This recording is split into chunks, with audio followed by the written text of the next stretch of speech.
नमस्कार, फाइनेंशियल बकवास में आपका स्वागत है। तो इस वीडियो में हम बात करेंगे कि 10 income in India no need to pay tax. तो मतलब कि 10 कमाई जिन पर भारत में आयकर देना ही नहीं होता है। तो आइए जानते हैं। तो आयकर आपको किस पर देना होता है? जो कि आपकी इनकम होती है, मतलब कि आय होती है। तो ऐसी बहुत सी आय है जिनको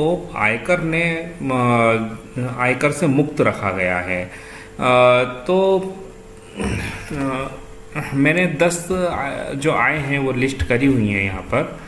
पहला है खेती से कमाई, यानी अगर आपकी एग्रीकल्चर इनकम है तो उसके ऊपर आपको कोई टैक्स नहीं देना है, मतलब कोई आयकर नहीं देना है। तो वो जो आपकी कमाई है उसके ऊपर कोई कर नहीं लगेगा।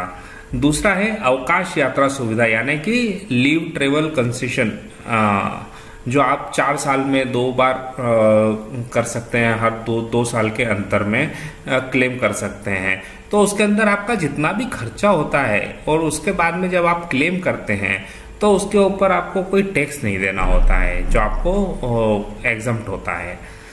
तीसरा होता है सेवानिवृत्ति, यानी कि रिटायरमेंट पर आपको जितना भी फंड मिलता है कंपनी से कहीं से भी, तो उसके ऊपर भी वो टैक्सेबल नहीं होता है, क्योंकि इनकम नहीं है, या आपका जो इन्वेस्टमेंट किया है वो आपको रिटर्न मिल रहा है।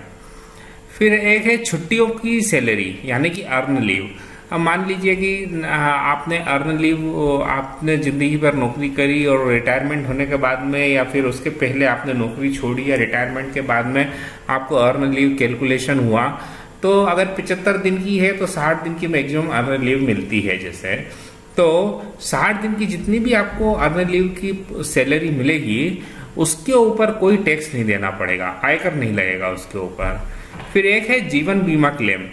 अगर किसी व्यक्ति को कोई नॉमिनी है और उसको अगर किसी जीवन बीमा का क्लेम मिला है तो उसके ऊपर भी कोई आयकर नहीं है, क्योंकि ये इनकम नहीं है, ये क्लेम है। फिर होता है पीएफ, तो प्रोविडेंट फंड। तो प्रोविडेंट फंड भी जो है वो आपका निवेश है, वो कहीं से आप नई इनकम जनरेट नहीं हो रही है, आपकी नई इनकम नहीं बन रही है, तो इसलिए उससे पैसा निकालने पर भी आपको टैक्स नहीं देना होगा। लेकिन हाँ, 5 साल के बाद है, अगर 5 साल के पहले आप पीएफ से पैसा निकालते हैं तो आपको टैक्स देना होगा। एक है एनपीएस, नेशनल पेंशन सेविंग। तो इसके बारे में हम 3-4 वीडियो बना चुके हैं। आप चाहें तो उसकी पूरा एक मैंने प्लेलिस्ट बनाया हुआ है, आप उसमें देख सकते हैं एनपीएस के बारे में पूरी जानकारी। तो आपको एनपीएस के बारे में सारी जानकारी वहां से मिल जाएगी।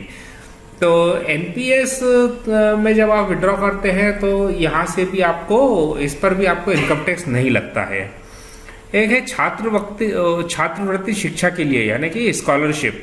तो स्कॉलरशिप अगर आपने एजुकेशन के लिए मिल रही है आपको, तो उसके ऊपर भी कोई टैक्स नहीं है, क्योंकि वो आपकी इनकम नहीं है।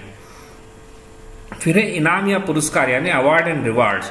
तो अवार्ड एंड रिवार्ड जो है वो अगर सेंट्रल गवर्नमेंट के हैं, कैश में है, कैश में मिल रहा है, सेंट्रल गवर्नमेंट या स्टेट गवर्नमेंट से मिल रहा है, या फिर सेंट्रल या गवर्नमेंट या स्टेट गवर्नमेंट की रिकॉग्नाइज कोई एक संस्था है उससे मिल रहा है, तब आपको कोई टैक्स नहीं देना होगा। लेकिन अगर किसी प्राइवेट निजी कंपनी से आपको इनाम मिल रहा है तो उसके ऊपर टैक्स लगेगा। एक है लंबी अवधि के लिए शेयर में निवेश, यानी कि LTCG, long term capital gain tax. तो long term capital gain tax वो में तब आते हैं जब आप 1 साल से ज्यादा किसी शेयर में निवेश करते हैं। अगर 1 साल से पहले अगर आपने शेयर बेच दिया तो उसके ऊपर आपको जो है जितना भी फायदा हुआ है वो आपकी इनकम में ऐड हो जाएगा, और जो भी स्लैब होगा उसके हिसाब से टैक्स देना पड़ेगा आपको। लेकिन अगर 1 साल के बाद में आपने अगर शेयर बेचा तो उसके ऊपर आपको बिल्कुल एक भी पैसा टैक्स नहीं देना पड़ेगा। केवल आपको STT देना पड़ेगा, जो कि जब आप बेचते हैं तो ब्रोकर के बिल में ही जुड़ के आता है। तो उम्मीद है कि आपको जानकारी पसंद आई होगी। आप हमारे चैनल को सब्सक्राइब कर सकते हैं, नीचे लाल कलर का बटन दे रखा है, उस पर सब्सक्राइब लिखा है, उसके ऊपर क्लिक करेंगे तो सब्सक्राइब हो जाएगा, और वहां पर एक घंटे का चिन्ह बना हुआ है तो उससे आपको नोटिफिकेशन मिल जाएंगे। अगर आपको कोई समस्या है तो आप कमेंट करिए, हम उसका जवाब देंगे। और हमारे वीडियो को लाइक करिए, शेयर करिए, अपने दोस्तों में शेयर करिए। धन्यवाद।